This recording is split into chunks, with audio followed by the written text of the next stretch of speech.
ውስጥን እንዴት እናጽዳው? አንድ ሶስት ህክምና ለወፍቃችሁ። አንደኛ ማን ነኝ ብለህ ራስህን ማሰብ። አንተ ለመኩራት ማን ነህ? መጀመሪያ ካፈጣጠርህ ጀምር። ተመጋቢ ነህ አይደል? የበላ ሰው ደግሞ የሚመላለስበት ቦታ ይኖረዋል። ማን ነህ? አንደኛው እሱ ነው። እኔ ማን ነኝ ብለህ መረዳት። ሁለተኛ እንደ ሰው ዲን እንኳን ቢኖርህ ፍጻሜህን አታውቅም። በእስልምናችን ደግሞ ሱኡል ኻቲማ ምንለዋል፣ ያፈጻጸም መክፋት። አሟሟት አይታወቅም። አሁን አንተ እንኳን ታፔላ ለሰዎች ልትሰጠው ግልጽ ነው። ፍጻሜ ቢከፋስ ዲሰው ተችተህ ተሳድበህ ያንተ ፍጻሜ ቢከፋስ ነገር ይሄ ሁለተኛው ከኩራት የሚያርቅ።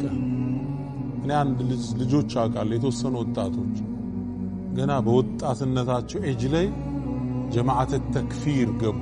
ተውሂድ አጥብቀው ወደዛ እና ተውሂድ የሚቀራውን ሁሉ ካፊር ብለው ወጡ። ተከራከርናቸው፣ ምን አልናቸው፣ ቀጠሉ። ከተወሰነ ዓመታት በኋላ ይሄ መነግራችሁ ከዛሬ 15 ዓመት በፊት ከተወሰነ ዓመታት በኋላ እነዚህ ልጆች ተክፊሩንም ትተውት ሶላቱንም ትተውት ጫት እየቃሙ አገኘዋት። ያኔ እኮ በቃ ምድር ላይ ከነሱ የለም ሰው እኮ የለም ከነሱ። አንዳንዴ እንደ ሰው እንዳትኮራ በዲንህ እንኳን የሚያረግ የኔ ፍጻሜ ምን ይታወቅ? እኔ ትንሽ ነኝ ብሎ ውስጡን ያሰበ። ይሄ ደግሞ ፎርጅድ ትንሽ ነኝ አይደለም፣ ሪል መርምሮት ማን ነኝ? ከመሃላችሁ በኹሹም ይሰግዳል? አዳጋች እኮ አለ እንዲህ ሶላት ውስጥ አሁን ዙር ያለቀሰ ቁርአን ላይ ሱብሂ ሲቀራ አንቀጹ አላሳልፎ ያላል የለም። ኢላ ማ ረሒመ ረቢ። ይሄ ማንነቱ የሆነ ሰው እሻላለሁ ሊል በፍጹም አይመችም። ሁሌም አጉዳይ እንደሆነ ለዛ ነው ሶላት ስንጨርስ አስተግፊሩላህ አልተሟላም ሶላቱ። ሱብሓነከ ማ ዓበድናከ ሐቀ ዒባደቲክ። ለነገሩ ነው ሰግደን የወጣ ለመጨረስ ነው የጓጓ። እናታችን አይሻ ነቢዩ ሰለላሁ ዐለይሂ ወሰለም አንድ የቁርአን አንቀጽ ትንታኔ ጠየቀች። አንቀጹ ምን ይላል? ወለዚነ ዩእቱነ ማ አተው፣ የኔ ባሮች እነዛ ናቸው ብሎ ነው አላህ የሚገልጸው። መስጠት ያለባቸውን ነገር የሰጡ። ወቁሉብሁም ወጅለቱ፣ ልቦቻቸው ከዛ በኋላ በፍርሃት የሚርዱ ናቸው የሚለውን አንቀጽ ስታነብ ወደ ታላቁ ነቢይ ዞር አለችና የአላህ መልእክተኛ እነዚህ በጣም ወንጀለኛ ሰዎች ናቸው እንደሚፈሩት አለች። ረሱላህ ሰለላሁ ዐለይሂ ወሰለም ላ ያ አይሻ እንዲያደሉም እነዚህማ ከሌሊት ሶላት የሚሰግዱ ቀን የሚጾሙ ሰደቃ የሚሰጡ ታዲያ ቀልባቸው ለምን ይፈራል? አላህ ባይቀበልንስ ብሎ ይፈራል። ሰጠዋል እኮ የሚጠበቅባቸው ግን አላህ ዋጋ ባይሰጠው የሰው ፊት ነው የፈለክ ቢለኝስ ሶላቱ አልተሟላም ቢለኝስ ሁሉን ሰጠው የሚጠበቅባቸውን አድርገው የሚፈሩ ናቸው የአላህ ባሮች። በስራቸው የሚኮፈሱ አይደለም። አንዴ በሐሰን አልበስሪ ዘመን ሰዎች ተዋዱዕ ምንድነው የሚለውን ቃል ለመተንተን ትንታኔ ያበዙ። ተዋዱዕ ማለት እንዲህ ማለት ነው፣ ተዋዱዕ ማለት እንዲህ ማለት ነው ሲሉ አገኟቸው። ሐሰን አልበስሪ ምን አሏቸው? እናንተ ሰዎች ሆይ ለተዋዱዕ ፍልስፍና ያስፈልገው ማለት ተዋዱዕ ማለት መተናነስ ማለት ማንንም ሰው አታገኝም ያ ከዛ ሰው አንተ እንደምታንስ ብታስብ እንጃ። ሰው ስታይ ወኸይሩ ምኒ ሙእሚን አቋሙ ነው። ሰው ሲያይ እሱ ከኔ የተሻለ ነው ብሎ ሁሌም ያስብ። አነ ኸይሩ ምንሁማ የሸይጣን ጥሪ ከሱ ነው ይሻላል ጥፋት። እዛ ነው አንድ ሰለፍ ምን ይላሉ? አንድ አባባል አላቸው። ወላሂ ይላሉ በህይወቴ በእድሜ የሚበልጠኝ ሰው ካገኘው እሱ ከኔ ይሻላል እላለሁ። ምክንያቱም በእድሜ ይበልጠኛል፣ ከኔ የተሻለ ሰግዷል፣ ዚክር አርጓል፣ ሰደቃ ሰጥቷል፣ እሱ ይበልጠኛል እላለሁ። ኸይሩን ያዩለታል። ከኔ በእድሜ የሚያንስ ሰው ስመለከት هو خير مني እላለሁ፣ እሱ ከኔ ይበልጣል። ለምን በእድሜ ይበልጡት ይላው፣ ግን እሱ እንደኔ ብዙ ወንጀል አልሰራም ይላል። ግልጽ ነው። ገና 20 ዓመቱ ነው፣ ወንጀሉ ገና ትንሽ ነች። ሶላት ከወጀበበት ዓመታት እንዴት እንደሚገለብጡ ታያችሁ። ትልቅ ሰው ሲያዩ እሱ ይበልጠኛል፣ ምክንያቱም ብዙ ዓመት ዒባዳ ሰርቷል።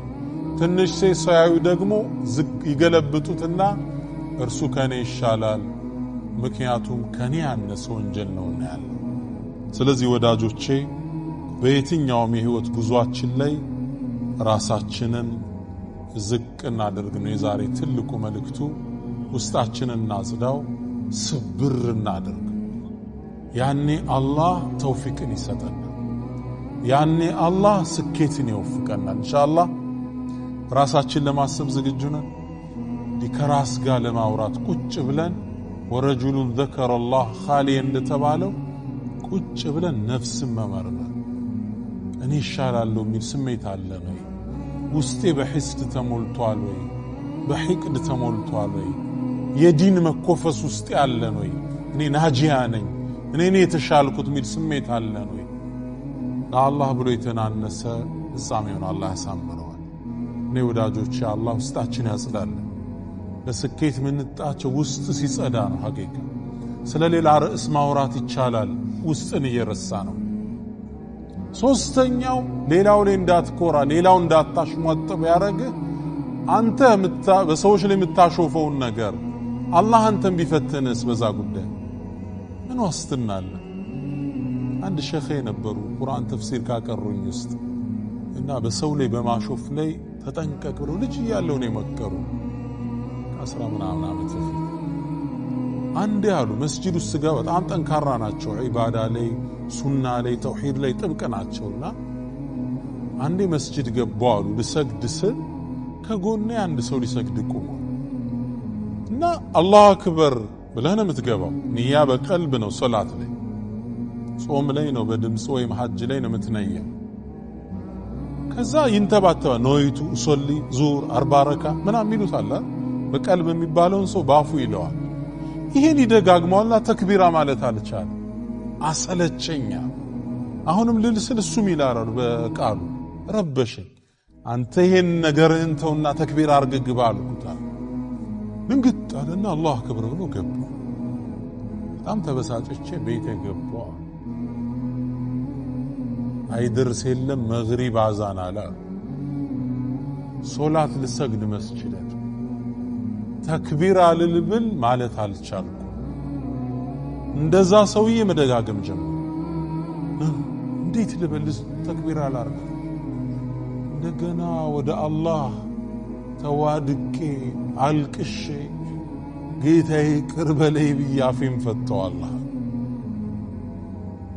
አንተ ሰዎች ላይ የምትተቻቸው ነው። ትዳሩ ስኬታማ አይደለም ስትል በሆነ ነገሩ ስታሾፍ አላህ በዛ አንተም ቢፈትነስ ዋስትና አለ?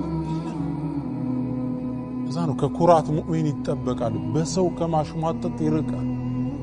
ሰዎች ጠመው ሲያዩ በፍቅር ነው የሚያቸው። እንዴት ልሳባቸው፣ እንዴት ይምጡ እንጂ የሆነ እንኳን ገደል ገባልኝ ليس من اخلاق المسلم።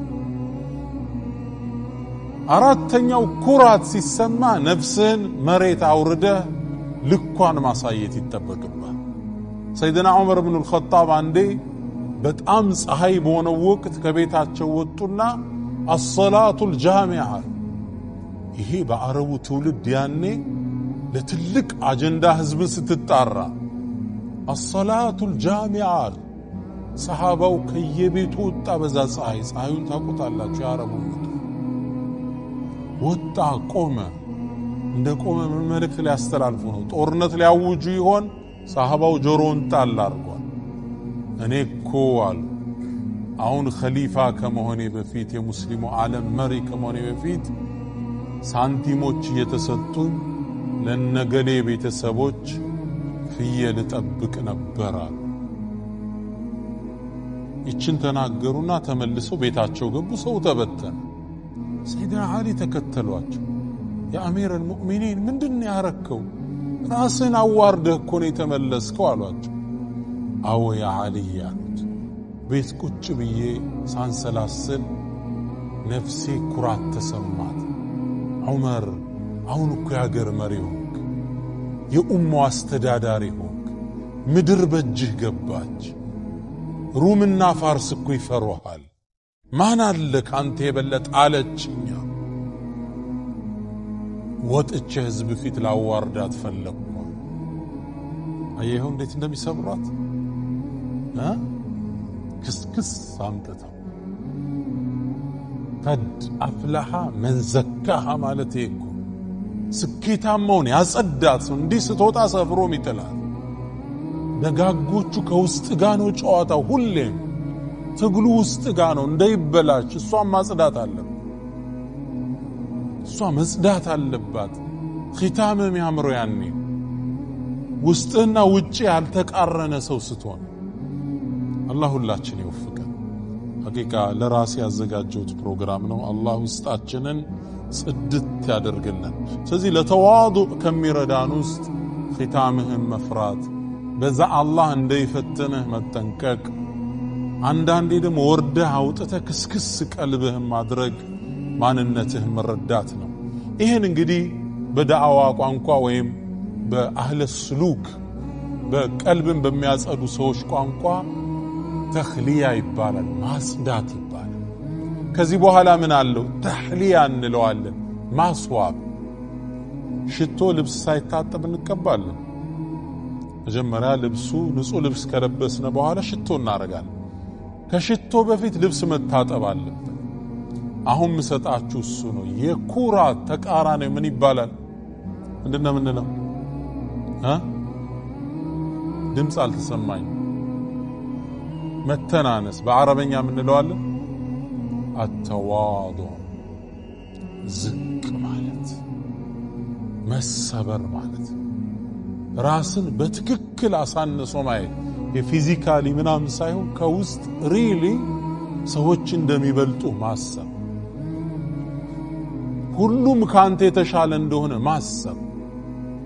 ሰይድና ሙሳ አለይሂ ሰላም አላህ ጠየቃቸው፣ ያ ሙሳ አተድሪ ሊመ እኽተርቱከ ቢሪሳላቲ ወቢከላሚ።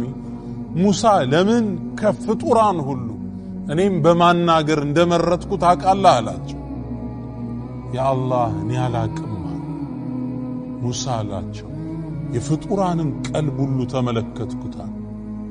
ያንተ ቀልብ ከሁሉም በላይ ለኔ የተናነሰችውን አገኘዋታል። ግልጽ ነው።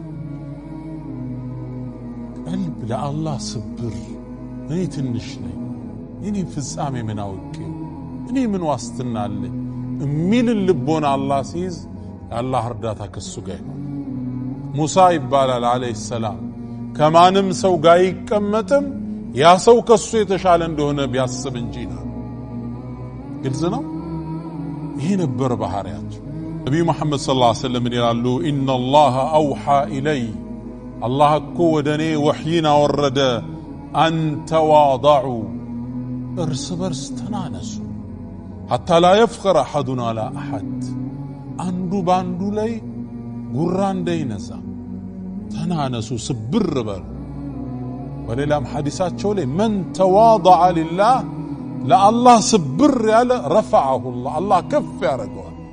ሰይድና ዑመር ይህን ሐዲስ ሲናገሩ መን ተዋضዐ ሲሉ እጃቸውን ወደ መሬት ዝቅ ያደረጉት ነው። ረፈዐሁ ሲሉ ወደ ሰማይ ያነሱት። ለአላህ ስብር ያለ አላህ ከፍ